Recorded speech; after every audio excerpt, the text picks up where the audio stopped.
basketball analysis with over 70 years combined experience. This is the Bob Ryan and Jeff Goodman podcast. NBA, some college, a little bit of everything. You know, what can I say? But it wasn't going to happen here with him. I was okay with it because it wasn't about... It's time for the Bob Ryan and Gary Tanguay pod here on CLNS Media, brought to you by Prize Picks, the exclusive daily fantasy partner of CLNS Media. Pick more, pick less. It's that easy with Prize Picks. Okay, Bob, a little bit later on, our friend Jeff Goodman will be joining us, but right now you're the star of the show. Coming up on the show, we're going to talk, obviously, about the NBA Finals and the Celtics' comfortable position, or is it? Chet Walker passed away, another great from when I first fell in love with basketball. Dan Hurley stays at UConn, and Caitlin Clark gets snubbed. So let's start with the Celtics right now. At the time of our recording, they're up 2-0, and I want to start with Jayson Tatum because I think it was Alan Miller, our old friend from Channel 4, who put this out on Twitter, and he gave Tatum's offensive numbers throughout his career and through this season. And basically what he said was the truth. For 2 games, Jayson Tatum has struggled offensively. 2 games. Mm-hmm. And he was still an assist shy of a triple-double. So lay off him. Yeah, and he had 12 rebounds, and it's interesting. So I thought there was a very interesting X came out a couple of days ago that asked what were we of a certain age saying about Bird when he had some subpar offensive games in the 81 finals. Were we going after Bird the way that people are now going after Tatum? And I said no. In fact, what we did say was Larry can beat you in different ways. Right. And I cited, of course, but for example, I always remember this game, Garrett, as a rookie. He had a game in Oakland on a Friday night when he was 9, and I called it 8 bricks in a block. And he had 14 rebounds and they won the game and helped him in that way. So that was Friday. And Sunday we're in Portland. So I'm anxious to see how Larry's going to respond to the 8 bricks in a block. Well, his response was making his first 6 shots and scoring 33 points in a victory over the Trailblazers. Anyway, so no, we did not attack Larry that way. We appreciated the scope of Larry's contributions, which is what people should be doing in 2024 with Jayson Tatum. Yes. You don't discount. I said it, and it's getting more and more evident. His rebounding is getting to be high level, not just rebounds that he ought to get, but rebounds that don't necessarily belong to him. He's rebounding in traffic as well as he's ever done, and that's important. And so, and you don't poo 11 assists. Come on, and I mean, it's silly. It's not, we just have to just laugh at these people. That's all. I mean, the guy is a wonderful player who can help, and who's now proving that he can help you. Oh, did I mention defense? That he can help you win games in different ways. The shot will come. He'll come. Of course. And Bob, he's pressing a little bit. It's obvious. Fine. It's not for whatever reason. Like I thought game 2, he was pressing. Like when he missed a couple of layups. Yeah, he didn't finish.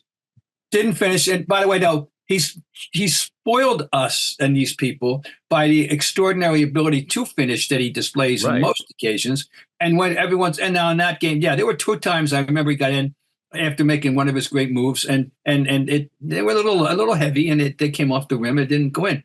But he's made so many of them, and people apparently just took those for granted. It ain't that easy, folks. The guy can make the game look easier than it really is. Okay, so let's just realize that, please. Yeah, I just appreciate Jayson Tatum greatly, and I wanted to lead with that, and I don't want to take away from any of the other players because they're all. It's just so refreshing because it's a team. It's just so refreshing to see because it is a team. And I'm glad you brought up I need to keep saying X instead of Twitter. I saw the same X or whatever it is now, where the stats where they had Larry's stats compared to Tatum. And you're absolutely right.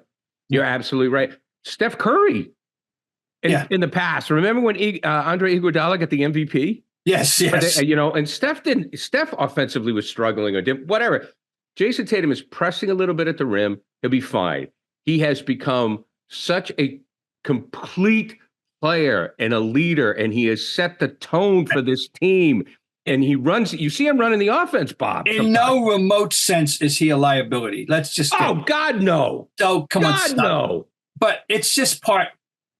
It's part of the world we're living in, the media world we're living in. You need. It's amateurs. If you think Jayson Tatum is struggling as a player, like you could say, okay, the shots offensively, the shots struggle, fine. But if you think he's struggling overall as a player, you don't know basketball. Right, exactly. You don't. I mean, so right. that's right. We'll move on. But Jayson Tatum, you go, kid. Where do we go now? Okay, now, of course, the MVP conversation starts, and again, it's on social media. And I chimed in because I'm like, who's the MVP? I went Holiday. I mean, it could be Jaylen Brown. It could be Drew Holiday. I don't know. Who cares? Right now, I don't know. I don't care. But to get us into the Holiday conversation, I'll go Drew Holiday. No, Drew Holiday would be a very good candidate for the first two games, and absolutely. And the second game two he played is you can't ask for a guard whose reputation was built on defense to come up with a better game than 11 for 14 and all those rebounds. He's putting up. That's really funny. I mean, today it was pointed out by I think Adam Himmelsbach, one of the Boston Globe guys, whether it was Gary or Adam or that. His numbers are it's Chad Finn. That's who it was. I think that he's putting up numbers that you associate with centers. I mean, because of the rebounds he's been great, and his backcourt partner has been great. But his shining game was definitely game two. I can't exaggerate how impressed I am with this backcourt and how lucky the Celtics are to have a backcourt like this, and how lucky we are to have them to watch. And it's what am I going to say? You can't say any more than that. We can't say enough. What do you think of what I did? Because I didn't see Holiday. We didn't see him play every day, right? No. I mean, I would see him play. Oh, I didn't have a sense of him at all. I'll tell you what I appreciate about him. And then I'll ask you what the one thing, because there's a lot of things in his game. What I appreciate about him is his timing to score. And he reminds me of DJ a little bit, even though I think he's a better shooter than DJ was. Yeah. You know as well as anybody, in the playoffs, DJ was clutch. And I just see Holiday now thinking, okay, we need a bucket. And he has this move underneath the hoop. Yep. Right. That I'm that just left hand, and he's doing it every night now. You three of those left hand up and unders. They're not easy, folks. And he makes it look. And it's just a basic part of his repertoire. No, he's a complete player, complete offensive player as well as an excellent defensive player. No, you're right. That move on the base. I was going to cite that move on the baseline, guys, we just have to keep heaping praise on this guy. Well, there's nothing. I didn't have a sense. I knew he was good, but I didn't have a vision of his game at all. I didn't really have a feel for him. That in Milwaukee or elsewhere, I did not have that feel. But now, understand what we were missing and why he was such an important part of a championship team. When I'm listening to sports radio, because I've been on the other side. It's just so hard right now because there's very little criticism of the Celtic team. It's hard. I listen to my boys on the Sports Hub, my friends that I can just tell they're like, what am I going to say? And it comes down to Felge and Maz Felge was. I laughed. I was laughing so hard when they were critical of Joe Mazzulla saying, praising. Oh my God! No, I just went blank. Praising the little guy off the bench. Oh God, Pritchard. Geez, Pritchard for that half court shot. Yeah, that the fact that he took it and he didn't save it for his percentage. For the score, the field, percentage. Yeah, but like that's all anybody has to complain about now. What the coach calls like the key play of the game. I was like, I go, come on, guys. It was a big play. It was a very welcome basket at the time. I thought the timing was good because it was a little bit of. But let's get one thing straight. Those shots are pure luck. Okay. Yeah. Literally anybody can do it. I can tell you that because I once made one at the end of a first period of a game. I made one, but in that How many point, feet, Bob? How many feet was it? It was they said 55 when they put it in the school yearbook. But it was just on the other side, I wanted about midcourt, it was basically. And I don't think it was 55. I think it was more like 45 or 50. But anyway, it was very clutch because it made the score 19-8 instead of 17-8. Would have been 20-8 today. It would have been a 3, But anybody, that's those shots. But what a timely basket that was. I agree. And I find it interesting that it's the only 3-pointer he's made. That's one thing that hasn't happened yet. Neither he nor Hauser has gotten untracked. Right. It's coming, folks. Don't worry. Those two, one or both of them are going to start hitting their threes. Prize Picks is America's #1 fantasy sports app with more than 5 million members. It is the most fun and exciting way to get in on the action while you watch your favorite sports and players. You just pick more or less on 2 or more player stats for a shot to win up 100 times your cash. With Prize Picks, you could turn $10 into $1,000 in a single game watching your favorite sports this summer. You can make a Prize Picks lineup in as little as 60 seconds. You just need to pick more or less on 2 to 6 player stat projections, and you're locked in. Now, if you're looking for promotions, Prize Picks has got you covered every week, from lowering select player stats projections on Tuesdays, which increases your chance of getting a win, to getting your entry fees back if you have a losing lineup on Fridays. The finals mean more on Prize Picks, and so do the star players. You get boosted playoffs on selected basketball stars that you won't find anywhere else. Now, this week on Prize Picks, I'm looking at Jayson Tatum, more than 26.5 points. Jaylen Brown, more than 3 threes, which may be aggressive, but I'm running with that. Download that app today and use a code CLNS for a deposit match up to $100. Prize Picks. Pick more, pick less. It's that easy. So okay. Now I get to what I think is a legitimate concern, and that's Porzingis. Yeah. He is, I think he's a little gimpy. Doesn't matter. He's a rash. It matters to a degree. It does matter because of the one reason is those 2 big guys in the lobs, and that's part of their offense. Once you get beyond Doncic and Irving, the next most important part of their offense basically is the lobs that they get to their field goal percentages are ridiculous, both of them, both Lively and Gafford, because they don't take shots. They just dunk. I'm not being only mildly facetious when I say that. Right. But that's their game, and Doncic sets them up, artfully, obviously. And but with Porzingis around, it's a lot harder, and the whole scope of the defense changes.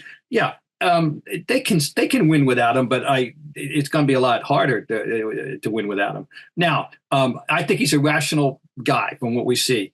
And I don't think that, and if he tells us it isn't so bad and I'm okay and I'll be able to play, and he's saying he's playing in Game 3, I want to trust him that he's not going to do something stupid, to risk himself, knowing that he's not. Hey, if he doesn't play Game 3 and they happen to lose Game 3, if Dallas is going to win a game, it's going to be Game 3. Right. All right. Now, although I must say that the Hawks once upon a time against the Celtics averted the sweep by winning Game 4. That doesn't happen too often, but it can happen. But usually, by the way, I'm going right now. I'm calling the over/under for Doncic on Game 3, 45. Yeah. I wouldn't be surprised if he gets 50, win or lose.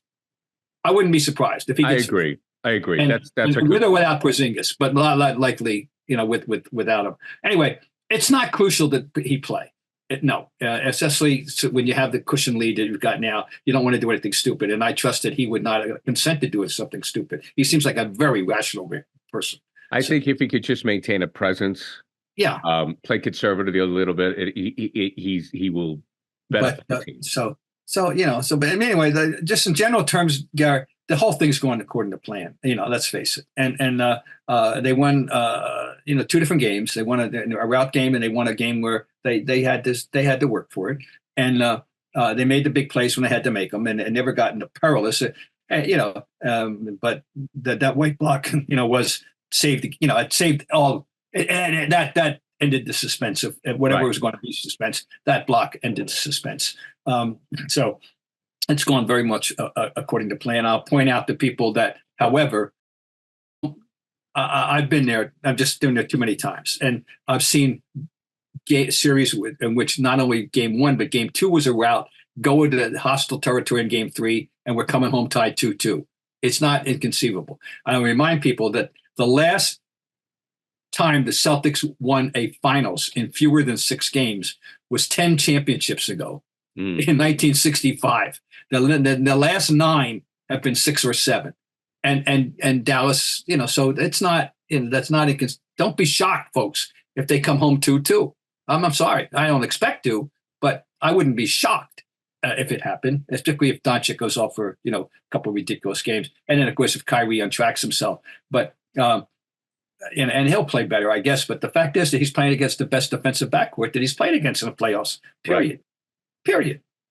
Yeah. So on the outside looking in, I know you went into game 1, correct? I believe with Mr. Shaughnessy. Yes, I did.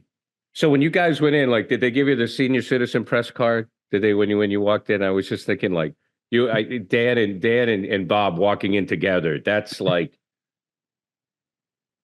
that's like 90 years of journalism experience. Well, no, he was there first. When I walked in, but he. I'm serious though. Like you and Shaughnessy, let's just pump the brakes. I mean, I'm gonna go. I want to pump the brakes and praise my friend. Oh, it's over. Well, in my case, if you count me as still working, which I'm not, well, yeah, you are. But 55. It's 55. Yeah, I mean, I want to praise my friends Ryan and Shaughnessy. So you got 2 legends. I mean, he was there before, but 2 legends walking in the building. That's over 100 years of Boston sports journalism. Yes. Yes, it is. That's amazing. That's amazing. Well, I think I'm the only person in the local court that get dates to the 60s. I don't. When did he come in? 1960. Well, I was an intern in 68, but my first became official beat man in 1969, 70. And Shaughnessy came from Baltimore. Dan came from Baltimore and then Washington. He started out in Baltimore, then he went to the Washington Star, and when it folded, he came to the Globe. Or I think that was in the Star 70s. Folded. Dan began in Baltimore and then Washington. He covered the Orioles with he was, and I always say he's never forgiven the Red Sox teams for not being the Orioles in terms of the personal interaction. Oh yeah, he yeah. That team. Earl was fun to be with. He's friendly with Palmer. They're good. I don't say that they're good friends, but he's quite friendly with Jim Palmer personally. Right. Yeah. And I know that. And he looks back with those days covering the Orioles with great fondness. I can tell you, it was a great experience for him. Yeah, we should have him on this summer. Actually, we got to get him on and just have you. You know what? I want to have Dan on, and I'm going to get you. Torch. He took the torch from me. When I left. Oh yeah. And then I got it back from him when Peter Gammons left to go back to Sports Illustrated and Dan took over baseball. And of course, Dan's written a wonderful book called I Wish It Lasted Forever about the 85-86 season. But I love to kid him that, yeah, you wrote the book, but I finished the job. I picked up the team in February. But it's a wonderful book. I recommend it to all you good Celtic fans. You really want to get I Wish It Lasted Forever, which is a direct quote from, I believe it was Walton, but it was one of the. So. Well, we're going to do a Bob. We're going to get Dan on after the finals when things are slow before training camp, and I'm just going to talk to you guys. So we're going to do that. Okay. So another final thing on the Celtics that I want to talk about. As an outsider looking in, and the point I was making is in game 1, you were there and you've been around and you can kind of get a feel for things, even though you're not there every day. Yeah. What impact, how do you think this happened internally, Bob? I mean, because, people could talk about Joe Mazzulla, like just rolling out the basketballs, but I'm going to poo-poo that a little bit. No. Joe Mazzulla has coached the team. First, Brad Stevens, which is the executive of the decade, put this team together. But Joe Mazzulla has got his star NBA player, which in 2024 is really hard to do, to become a rebounding specialist, an assist guy, and a facilitator. How do you think this team thing happened? He didn't have to win over Jayson Tatum. Something with he had to impress Jayson Tatum, in his prior role as assistant. Because if you recall, the very first person that offered public endorsement of Joe Mazzulla on that fateful day in 2022 was Jayson Tatum. He came out immediately about how he thought that this was that Joe Mazzulla, in the praise of Joe Mazzulla. So, it's quite clear that Joe Mazzulla has a good basketball brain. He just obviously does, and we're learning as we've talked about on this show. He's a shy person by nature, and he's only slowly the layers are being peeled off. We're getting more and more insight as to who this guy is, we learned about the martial arts this year. We learned that he's a soccer fan who got friendly with Pep Guardiola, the legendary coach of Man City, who came to pay us a visit last week, who was present at Game 1. Of all the celebrities that they listed, and they were the Wahlbergs were both there, and on and on and on and on and on, and all the alumni and all that. The one that jumped out at me, holy bleep, Pep Guardiola's here. I'm sure some of our listeners or viewers appreciate that, but most of them don't. But I'm telling you right now, this is like, I'll give you an example. Nick Saban level in his world. He's at the top of the food chain in international soccer. Okay, they're friends. Something going on here, folks, with this guy. So I'm impressed. So to answer your question, I just think he's got a lot on the ball and he knows the game and they trust his judgment about how to play this game and what to do.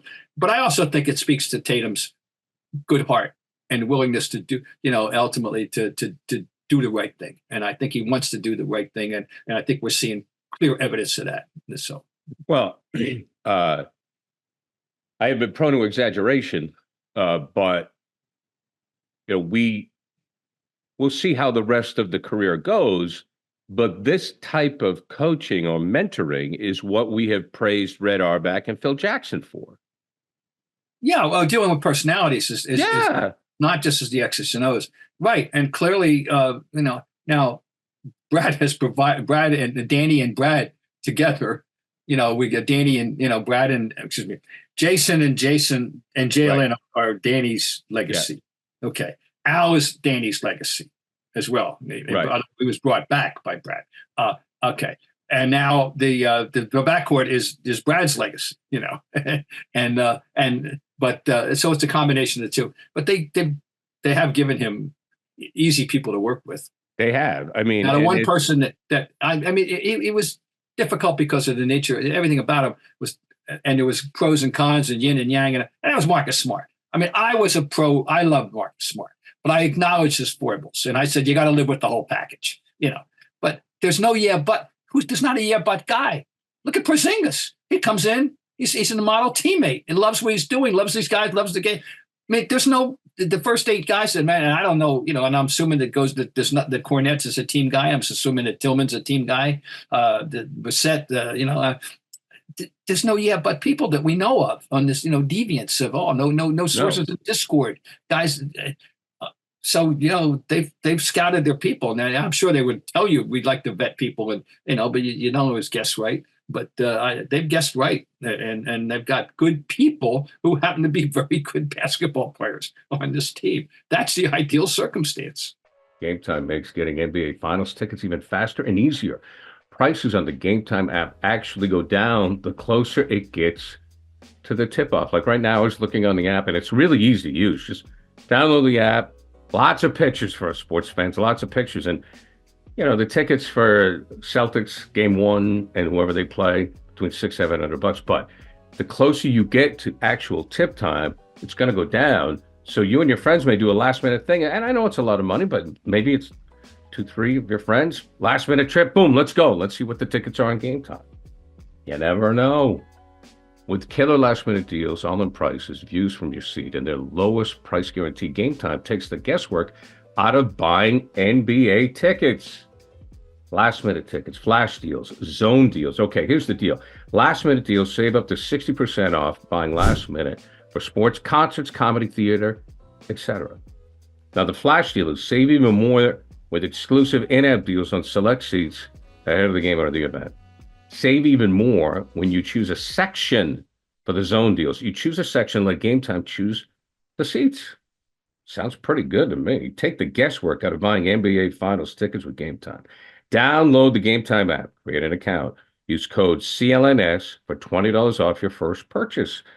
Terms apply. Again, create an account and redeem code CLNS for $20 off your first purchase. Download Game Time today. Last minute tickets, lowest price guaranteed. Moving on. Now, this is where we get into the history section a little bit of the Bob Ryan Tanguay podcast.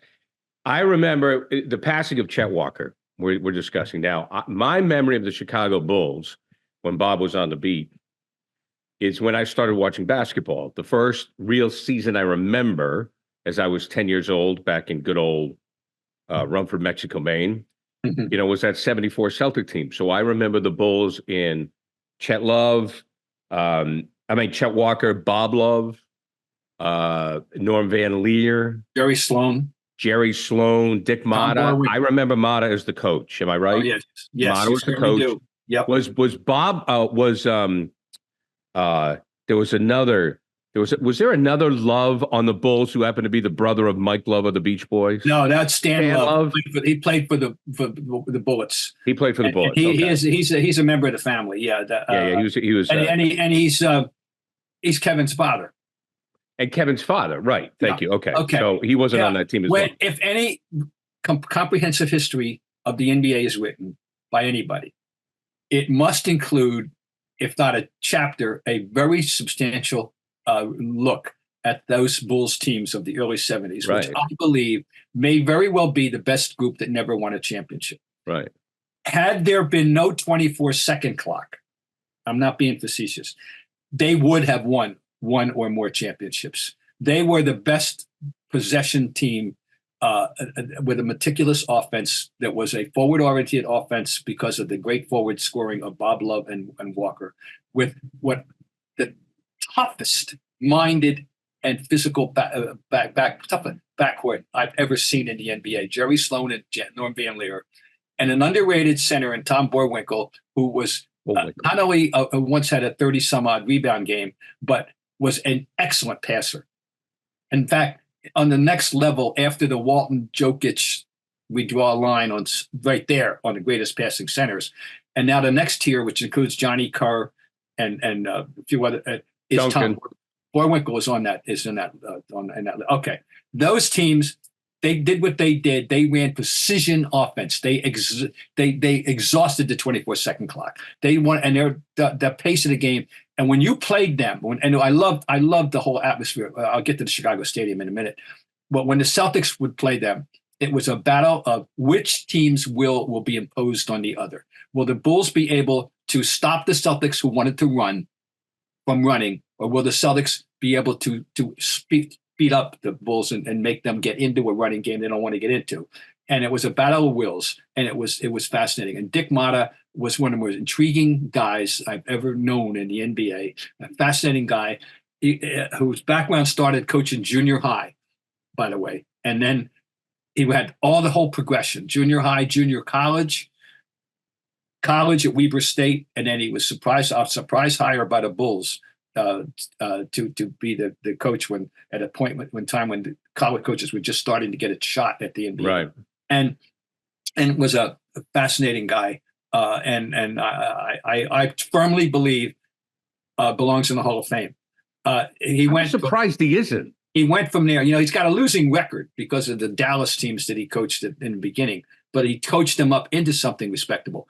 And then he went to Sacramento. That was a mistake. He stayed around too long. Okay, but in his prime, he coached the Bullets to the championship in '78 and went to the finals in '79 with them. Okay, so he's got a ring, and he launched the Mavericks. He was their first coach, and he gave them some respectability. Absolutely, he did. He belongs in the Hall of Fame. Fascinating guy. But those Bulls teams were intriguing. All right, Chet Walker. When you talk to anybody from that era, any of us who covered him, and say, give me what you remembrance of Chet Walker. It always starts with this thing, up fake. The greatest up faker ever. The greatest, the patient up faker ever. I used to scream, he should get called for 3 seconds, and because by the time he gets done with the up fakes. But he was an excellent offensive player, an excellent forward. By the way, Gary, plays a role in Celtic history. Yes, look at that look, folks.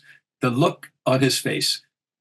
He was the intended target that John Havlicek intercepted the pass for. No kidding.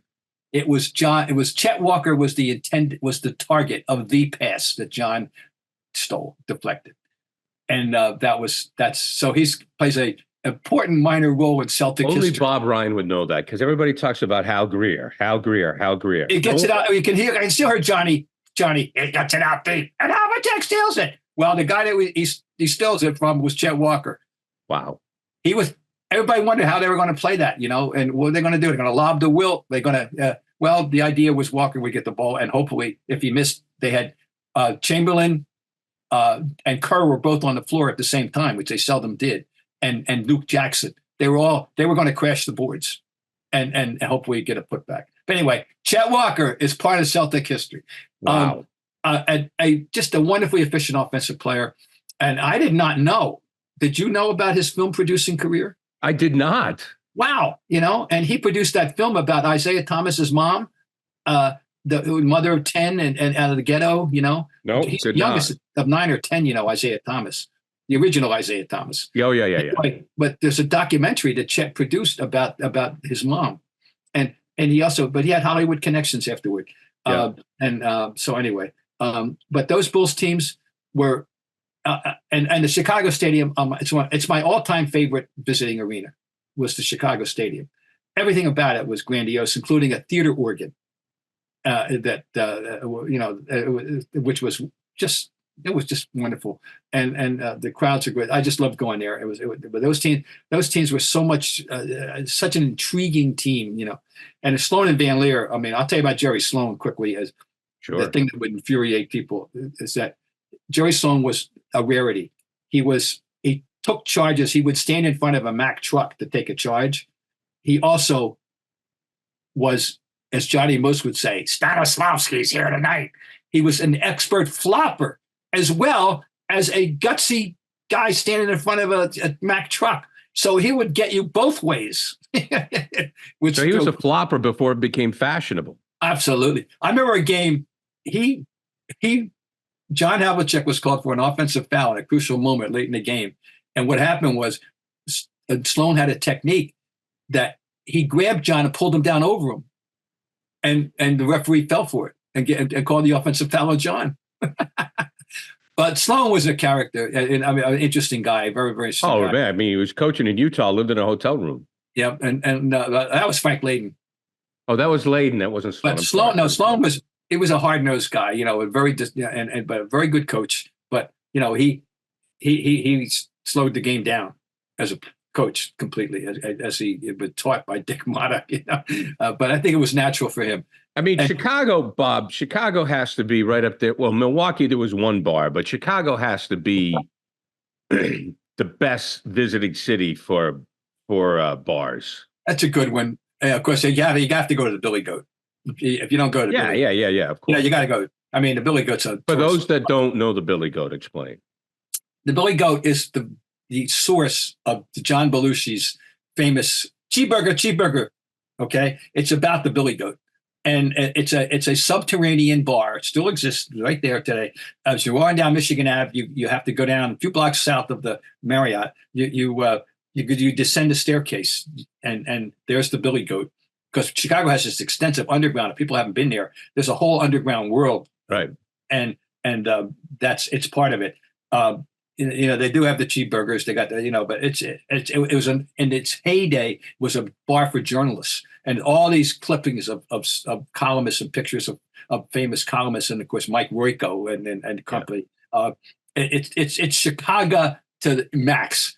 And you go there, you're going to get your White Sox or Cubs game on the TV. You got to go there, folks. I'm telling you, go to. If you don't know, you'll anybody in Chicago they'll direct it to the Billy Goat. So you got to go there. I love Chicago. So do I. Future homework assignment for Bob Ryan: top 5 bars on the beat.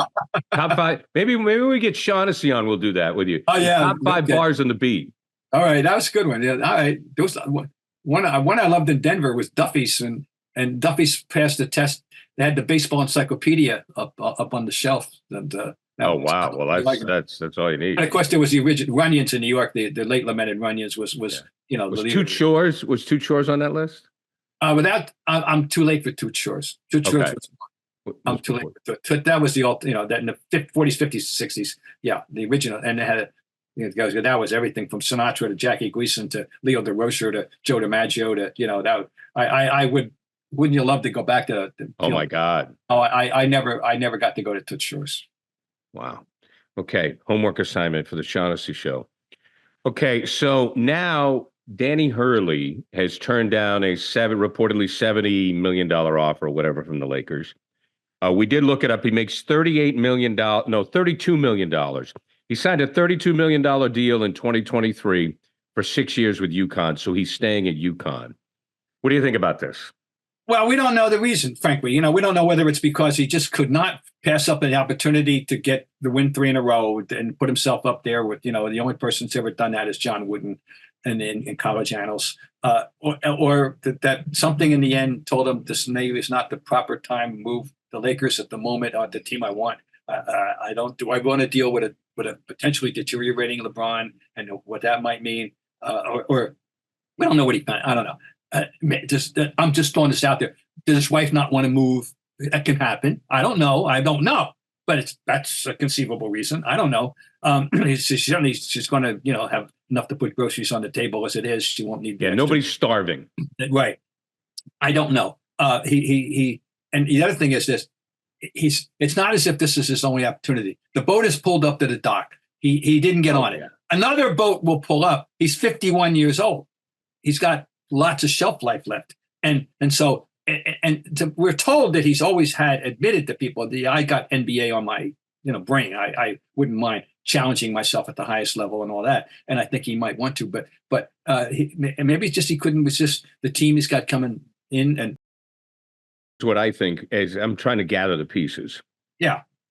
I think it's all of the above. I think what has a lot to do with it is the East Coast, because I've heard he's really, I heard that he was interested in the Nets job at one point, and you're thinking, "Well, my God, you'd take the Nets over the Lakers?" And then, because it's in Brooklyn, it's home, And I think the family is a big part. Up in Jersey City. Yeah, I mean, it's down the road. I also think that, and Danny has been very open about this, where he went through some depression in college. Yeah. Happiness matters, and we all forget it. I mean, I remember that now. That's an excellent point. It's, but I do think ultimately the fact that it's not his one and only shot at it. Oh God, no. Yeah. At all at 51. Yeah. And he will. So he loves the circumstance. But we don't know for sure. And he hasn't articulated it. I don't know whether he's, to publicly yet, and whether he will or not, we don't know. But the only thing we do know, and Jeff will certainly verify, and Jeff will tell us chapter and verse who these guys are. I asked him about, he's got a team coming back that is consensus top 5 right now and people. Right. And certainly if you're that good, then, get into the tournament and see what happens. Well, you get the transfer portal now, so guys are going to want to play for him. I mean, it's like free agency. Yeah. Oh, I know. It's like everybody wants to play for the Yankees. I mean, it is. Yeah, no, I know. And whoever would have thought 30 years ago, Storrs, Connecticut would be this destination. But this week, like Calhoun, in terms of the males, and of course, and Gino, but the two of them, think about it, Storrs, Connecticut. I mean, all it's these. It's a mecca. And and there is no Storrs, really. It's a mailing address. It's basically Madison. Right. So this hardly really isn't a real Storrs, It's just I know. Do you think, I always loved that part. I was just thinking, is Larry Brown the only coach that made the transition successfully still? Well, he certainly did make it. I mean, Brad did okay. Brad did okay. Brad did okay. It's hard. I'm trying to think off the top of my head. Well, going way back, but he had an intervening role as general manager. Dr. Jack Ramsey went from head coach at St. Joe's after a decade of great success to become the general manager of the 76ers. He was the general manager of that team, and they won in '67, and then later became a successful coach with more than one team in the Portland Trailblazers, and won the championship in Portland. But he was a good coach in Buffalo, got them off the ground, and so Dr. Jack. But he did have that transition of being the GM to get a sense of the NBA, if that counts. But I would nominate him as the most successful. Yeah, I'm glad you brought that up. Butch didn't get a championship, but he had, he got to the finals. He was the losing coach, of course, in '69 to the Celtics. The famous game where he wouldn't put Wilt back in. Right. But he coached several teams, and with some, he did a good job in Detroit. He launched the Jazz. Anyway, Butch Van Brederkoff. John McLeod didn't win a championship, but he was served. Cotton Fitzsimmons. There's that whole crop that came in at that period of time, and which part of which Mata was part of that in the late late '60s, early '70s.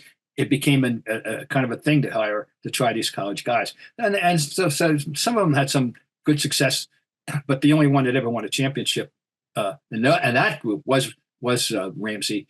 Although you point out Larry Brown later. Larry Brown's an extraordinary figure in basketball. He's still coaching some. I mean, is he still? The last time I knew, he was an assistant somewhere. Yeah, I know. He always said he would coach high school, and no one doubted him. And, no question. It's interesting. People are coaching high school, including Michael Cooper right now. Yeah, it's the league, because the league has changed and the nature of the people has changed over the years, and it's making it harder. John Beilein was a complete flop. He was just too old. It was too late for him. He thought he was a great college coach, but it didn't work at all. And it's the best move Krzyzewski never made was taking that Lakers job. Oh yeah. No, thank you very much. That was the best job. And as we wrap things up, Caitlin Clark, snub with the Olympic team.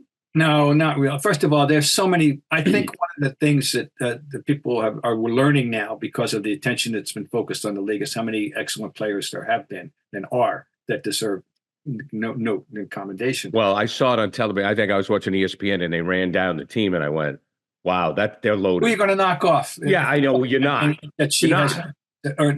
She's a phenomenon. She's a rock star. She's public knows who she is. She's popular, and do you kowtow to that at the expense of fairness to legitimate players who paid their dues and should be on this team, particularly when she's 22 years old and she'll be on the 28 team, barring injury. And it's not her birthright to be in the Olympics. I'm sorry.